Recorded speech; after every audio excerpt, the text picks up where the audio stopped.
Parler du stress au travail, cela passe. Parler des émotions au travail, cela grince. Soyons clairs, soyons directs, derrière l'arbre du stress se trouve la forêt des émotions. C'est ce que je vous propose d'explorer dans ce parcours de 6 vidéos, fort inspirées de la PNL.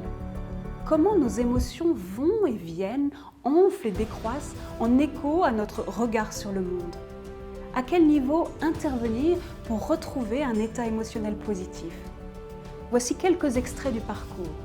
Un premier extrait sur l'ascenseur émotionnel. Voyons maintenant en détail les 4 ascenseurs émotionnels. Premier cadran en haut à gauche, haute énergie déplaisante. Au premier étage, cela commence par une pointe d'agacement, d'irritation. Si cet état interne n'est pas géré et si le stress perdure ou s'amplifie, on montera dans des niveaux pour ressentir de la colère, que vous l'exprimiez ou non, de l'énervement, voire ensuite de l'agressivité, de la violence verbale ou physique. Et puis, on peut monter encore plus haut encore dans des niveaux de rage, de haine, de destruction. Un second extrait sur les sources d'influence des émotions. Troisième source importante et sans doute la plus déterminante qui influence nos états internes et génère tant de stress, nos pensées. Vos pensées sont-elles positives ou négatives? Est-ce qu'elles sont dirigées vers le passé, le futur ou dans le présent?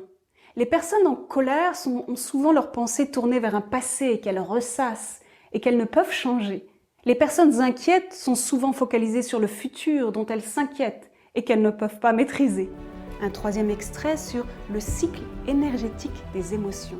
À chacun des 5 éléments correspondent des émotions. Le feu, c'est la joie, l'amour et ou la haine. La terre, c'est l'empathie, la sympathie. Le métal, en automne, c'est le chagrin, la culpabilité, le regret. L'eau, en hiver, c'est la peur, l'anxiété. Et le bois, au printemps, c'est la colère, le ressentiment. En médecine chinoise, ce sont le foie et la vésicule biliaire qui portent l'énergie du printemps, de la colère. Ne parle-t-on pas aussi en Occident de montée de bile ou de tempérament bileux pour décrire des personnes colériques? Vous avez envie d'en savoir plus? Je suis ravie de vous accompagner sur le parcours Gérer ses émotions sans stress. À tout de suite!